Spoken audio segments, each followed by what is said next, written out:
Oh, we got a new detail drop about Dragon Age the Veilguard, and probably on the most controversial part of the game while we wait for it to release. It's all to do with companions and why we can't control them. And since this is definitely probably going to be pretty controversial, I figured I'm going to wear my good vibes damn it t-shirt, because just maybe that will help a little bit. And you know, of course, I've got the emotional support pickle. But you know what? I probably shouldn't have thrown that. So what is it exactly that has me so concerned about making this video and how contentious it might get? Well, it's because BioWare, in a recent interview with Edge magazine, talked about why they made the decision to not allow you to directly control your companions. Why they decided that basically the longest standing part of the RPG they were not going to carry forward into Dragon Age the Veilguard. And the reason they gave to shift away from this is quite simply that there's just too much going on. There are too many actions per minute as is. It even sounds like while they were in the process of developing the game, they actually tried with full companion control. Or at least that's my reading on it. As director Coriana Bush explained, Dragon Age the Veilguard is a much higher actions per minute game. It is more technically demanding on the player. So when we tried allowing you full control of your companions as well, what we've found is it wasn't actually adding to the experience. In fact, in some ways it was detrimental, given the demanding nature of just controlling your own character. They go on to say that during the playtesting for the game, playtesters were actually more engaged without the full companion control, but they do know that it reads as something being taken away. Which it is. It is something being taken away. The something being taken away is the direct companion control that has been consistent through every Dragon Age game, even though every single one so far has had pretty significant departures from the prior game, especially in how the game plays. So we know that they're taking this away, but what are they adding in its place? What is the reason? The actions per minute.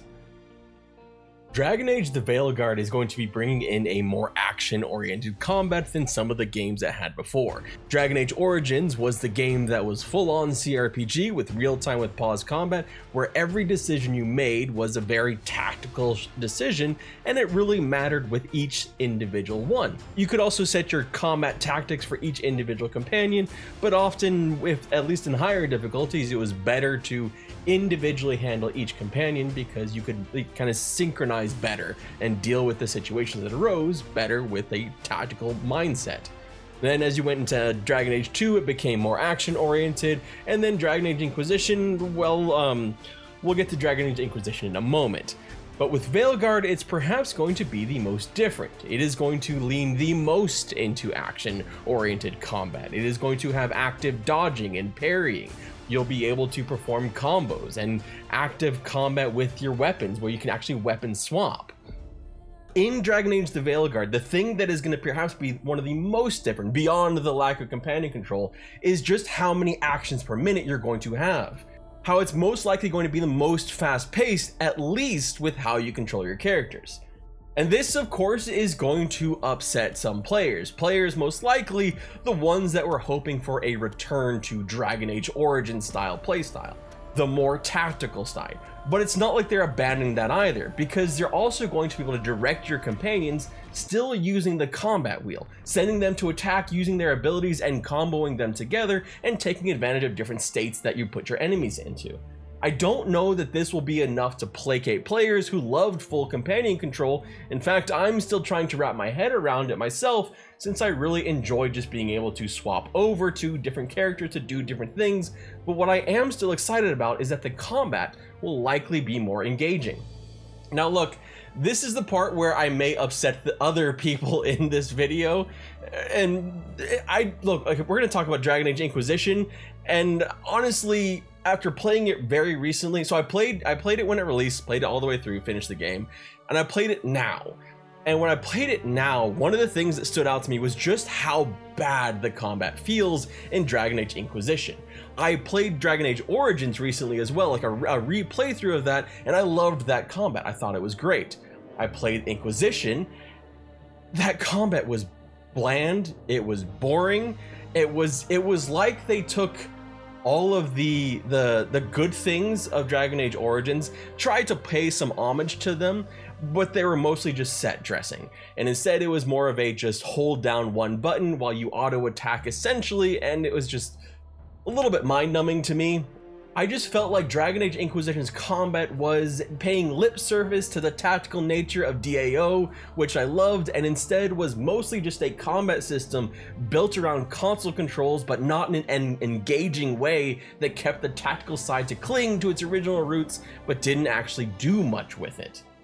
I apologize to anyone who absolutely loves Dragon Age Inquisition combat. You are still 100% valid in your opinion. This is just my dumb opinion, but God, anything that's not Inquisition combat, I think I'm going to really appreciate. And so that's got me a bit more excited for what the Veilguard is going to offer. I could completely change my tune once I actually get to play it, but for now, I'm remaining cautiously optimistic that it's going to be an engaging and fun game that'll be different in a lot of ways from how it works, but I don't think I've seen a series like this that's had so many different iterations on how to play it, where every game has just been so different.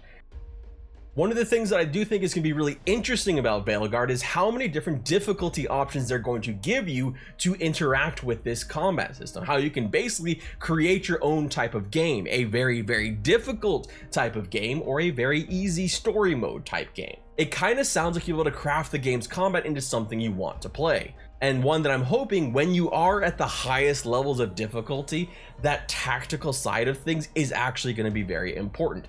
Using the pause wheel to find which attacks you want to use for yourself and for your companions, and how to combo them together and take advantage of those states, which I hope are going to be very important because they've talked up the need for like elemental states and stuff like that. Beyond the technical aspects of the game though, it sounds like BioWare really wanted to drive home the idea that you, the player, are Rook. You are not the companions. Scout Harding has her own personality, her own priorities, and her own methods of combat, and will act accordingly. It is a different approach to be sure, but it doesn't mean that the companions won't be important.